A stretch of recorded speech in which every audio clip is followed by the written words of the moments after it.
Take a breath, let it out. It's Friday, and here we are with another episode of Primetime Sportz with me, your anchor, Joey Redman, as excited about this week's show as any other, the best sports show at Georgia State, bringing you the best content, and we have plenty of content to get into today, including a football preview and, of course, some discussion about the first win of the season for the football team last Saturday. So stay tuned for that. But we begin this week where we began last week with Gowan Bay giving us some more men's soccer updates and a recap of the game against Georgia Southern. GSU men's soccer team is now getting prepared to face its biggest rival, Georgia Southern, who is here to pay back for their 5-3 defeat at home and 5-4 penalty kicks defeat at Sunbelt Tournament semifinal from the previous season. The Panthers seemed to dominate first half. Hannes Burmeister scored his 8th goal of the season to continue to lead the team. Casey Schultes tried to contribute with a goal of his own, but was called offside. In the second half, the Eagles came from behind and scored 3 goals to take the lead.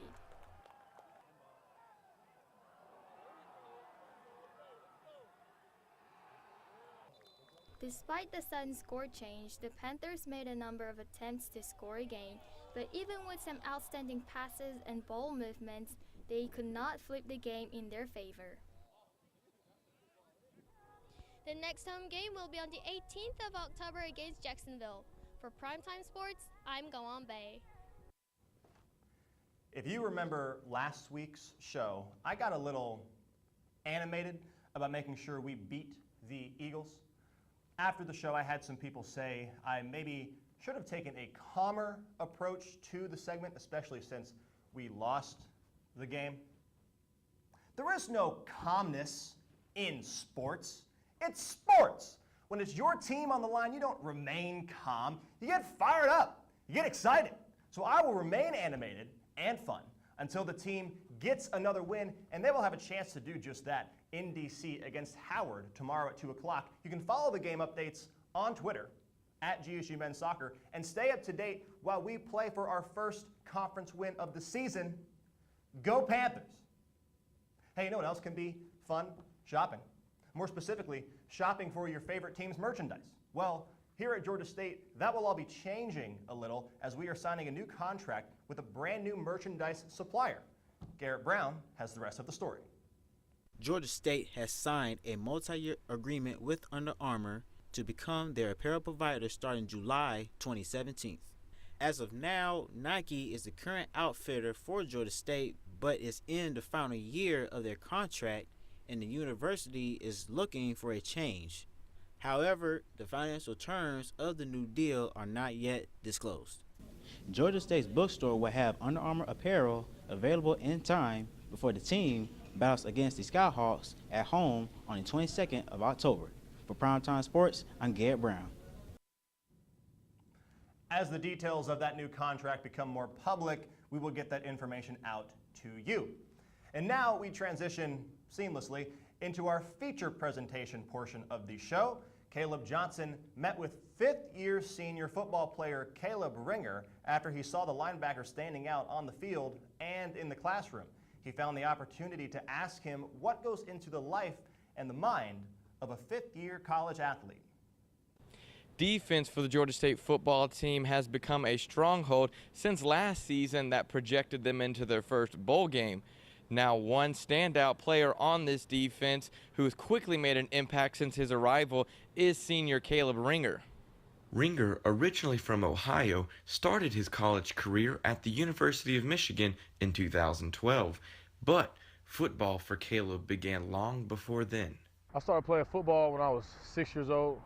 My 2 older brothers were already involved in football, and my mom didn't want to travel to 3 different games, so she put us all on the same team. So basically, I had to play up from a young age. I had to play up. So when I was 6, I was playing with 8-year-olds, and that's kind of how I did my Pee Wee football career. I always played up with my older brothers. Caleb comes from a family tree full of talented football players. His dad, Kevin, played in the Rose Bowl for Iowa in 1986. His uncle, Javon, the starting running back for Michigan State in 2008. And not to be forgotten are his 2 older brothers and 1 younger that have all played the game.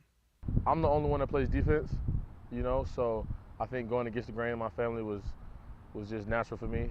But my family is definitely single-handedly my biggest motivation. I mean, a lot of stuff that I do for football is solely just to make them proud. Caleb's love of football has taken him across the country and thankfully landed him at Georgia State. I started off at the University of Michigan under Brady Hoke. And I did a season there. The next year, I went to Ferris State University, which my older brother played at, and I wanted to play with him for his senior year. That was a great experience. I mean, just to be in college with a family member and be in the classroom with a family member and then get to play on the same team as a family member, that was a great experience for me and for my brother Corey. And then I figured to myself that I thought I was bigger than Division II football, and that's not to disrespect Division II football, but I felt like there was more for me, you know, and I felt like I was settling staying at Ferris State. So I transferred. It was a big decision. I called my dad, man. We prayed about it, and I transferred to Butler Community College. And Butler Community College was probably the best thing that ever happened to me, man. It really saved my life. Those coaches down there in Kansas really helped develop me as a young man, helped change my attitude about life. And then Coach Volker called me. In the short time with this team, Caleb has been able to see a shift in confidence for the Panthers, especially on defense. We take pride in playing defense. We call ourselves the dark side, you know, dark side of the team, the angry side of the team. We have a motto called BIA, which is best in America. So when we step on that field, we approach it like we want to play like we're the best defense in America. And I think that's what makes us so good. It's hard to win games playing college football, and at the end stretch of last season, we really figured it out and put all the pieces together and learned how to win. And that transition took off, to the off season, and up to this point, I mean, we've had some rough games at the beginning of this season, but the amount of leadership that's been developed here, the amount of leadership that's been developed in the coaching and their coaching styles, man, it can only go up. Caleb has worn different numbers for various schools that he played for, most recently wearing number 11 for the Panthers. But this season, his number changed once again, this time showing Caleb's true character. I'm gonna be honest with you, one of my teammates, Taz Bateman, he was wearing number 8 this year, and he went out this season with a ACL injury. And so I kind of just wanted to tribute him, you know what I mean, because I wanted him to feel like he had a presence on the field. I wanted him to feel like he was still part of the team. With this being Caleb's final season in blue, reality must set in for future plans, which he has already put in motion. Of course, you know, I wouldn't play football if I didn't want to go play pro ball. So that's number one for me, is pursuing my professional career. And then after that, I'm getting my undergraduate in sociology, of course. And then I want to go on, I want to get my certificate in counseling, and I want to counsel, and I want to eventually get my own private practice in counseling. And I'm going to work with student athletes. As the season continues, expect to see more great play out of Caleb and the rest of this exceptional Panther defense. And who knows what Caleb will be up to once his time here at Georgia State has finished. For Primetime Sports, I'm Caleb Johnson. Caleb Johnson, of course, the same reporter who featured Dr. Umalu last week, now featuring Caleb Ringer this week. And now joining me on the desk, you're a busy man. I get around, man. You know, I have to do my job. How's the sleep? Not too much, you know. It's starting to get a cold to me, you know. I deal with it, though. Okay, well, we'll get through this. You can go home and take a nap or something. Sounds good. Okay, Hey, perfect. Do the 20-minute Adam Schefter? The 20-minute Adam Schefter. Yeah, because that's all you need, apparently. Take it from a professional. Not us, Adam. Anyhow, let's talk about this football team, because David was on with me last week, and he, for good reason, kind of laid into the team just a little bit. Some people maybe thought it was a little too heavy, but look, they were 0-4, so expectations are low. And I say we're 0-4 because if you didn't catch, I don't know how you would have missed it if you're following Georgia State athletics. The football team got their first W on Saturday. Yeah. And it was a convincing one, too, at least as far as the scoring numbers are concerned. Go ahead. Yeah, so with David, what he had to say last week, you know, I probably wouldn't have taken it that far, but I can't say I didn't disagree with what he had to say. You know, so talking about how we didn't know where Georgia State was and how we didn't know where Texas State was, it was the truth. And so we come into this game, And I'm going to be honest with you, I was scared because we start off this game digging ourselves into a 14-0 hole quickly. And I'm just like, okay, where is this team? And then we had one of the greatest scoring successions, I think, in Georgia State football history. Scored 34 unanswered points. It was a roller coaster. I remember I wasn't at the game. I was in the car stuck in traffic on Interstate 400, and I was a passenger. I was watching the game on my phone, streaming it on the Watch ESPN app, and I'm getting updates and stuff, and I'm noticing like they scored 3 touchdowns in 9 minutes at one point. Oh yes. Which, I mean, if you can confidently say you saw that coming when this game started, I'm sorry, I'm going to have to call you out, because to go from an 0-4 season to thinking that at some point we're going to score 3 touchdowns in 9 minutes it just doesn't happen. Well, and one of the things is, I did a package on Caleb Ringer from defense, and our defense has been so strong. They were able to get Texas State off the field and able to get Georgia State back on the field so that Connor Manning could go, he could make his drives, and oh, by the way, we ran the ball. Didn't we? Kyler Neal, the boy can run. Man, he can go. He can run through people too. Yes. He had a couple of good ones. Oh, where he yeah. just mowed them over. And so being able to rush, I mean, we ran for 198. 198. I mean, combine all the rest of our games, and we're probably touching, 300-400 yards. And to rush for 201 game, and to actually outrush Texas State, I didn't see it coming, and man, does it excite me. Because, I mean, you see the possibility. Scoring 41 points against a team who we really didn't know where they were. And so to see that level of talent produced it's exciting. Yeah, Texas State was 500 coming into the game. Yes. So 50-50 shot, really, if you look at it by the schedule, of us beating them, and it went 50% in our favor. So the last thing I want to mention before we talk about the preview into tomorrow's game, what clicked? I mean, how do you go from not having a single running back go 100 yards on the season to having a team total 200 yards in a game? Kyler Neal took off. Connor Manning's throwing touchdown passes. We got Keith Rucker involved, and he got hurt in the game. No real word on his injury yet, but we're hoping the best for him tomorrow. I guess we'll find out soon enough when the injury report gets released before the game. But it started to click. It really did. What made the difference? I feel like there wasn't a big change in game plan. It was just guys were catching the balls, guys were making the cuts, taking the holes given to them, and things just worked according to the game plan. I haven't been very critical of Coach Miles so far this season. I think him and his staff have done a very good job coaching this team, and I think just sometimes it just didn't work with the players, and Saturday we saw what happens when it all clicks. Speaking of that, that makes me think that I want to surprise something on you. We have our I don't know what this is. Oh. handy-dandy game ball. You brought Yes. the ball.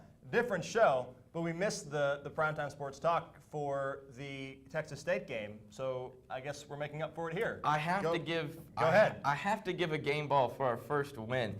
And, I went back between two guys, and usually I wouldn't talk about the guy that I leave out, but I'm going to bring this guy up. So the guy who is not going to, but runner-up for the game ball, was Mackenzie Cherador.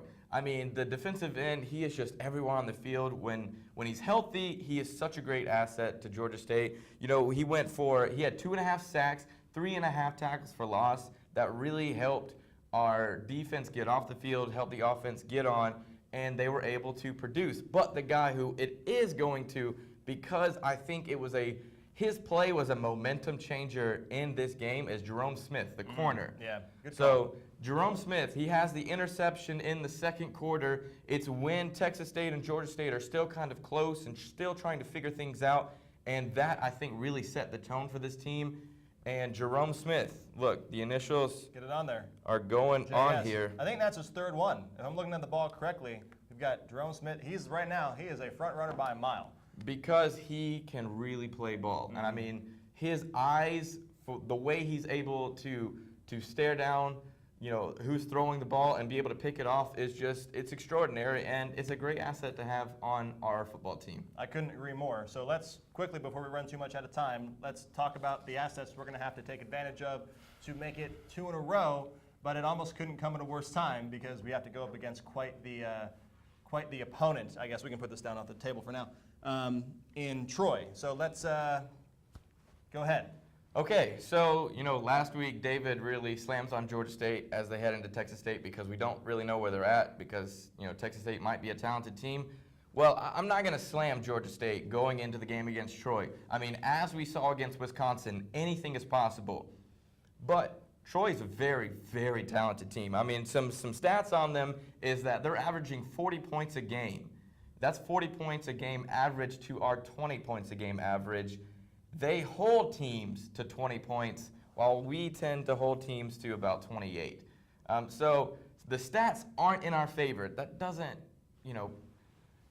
mean anything. They can come out, yes, they can come out and perform. But when you have a guy like Brandon Silvers for Troy, who's really been throwing the ball really well, 12 touchdowns on the year, they have a rushing attack in Jordan Chun. You're nervous. I'm nervous about our defense. I really want our defense to hold up. And, well, let's be honest. They've only lost one game so far this year, and that was to Clemson. And I know Clemson isn't as good as we thought they were, but they're still a very, very talented team. I mean, playing in the national championship game just a year ago. Right, it's all relative. Yes, and Troy only lost that game by 6 points. The rest of their games, some of them have been against Sun Belt teams, and they're blowing them out. So we need to be concerned, but anything's possible. And, I never want to count out our Panthers. Right, and we're talking about defense going to need to step up against this high-powered Troy offense. We highlighted a couple defensive players in Caleb Bringer and Jerome Smith. So here we go. Yeah. It's off to Troy. We hope to see you there for the game.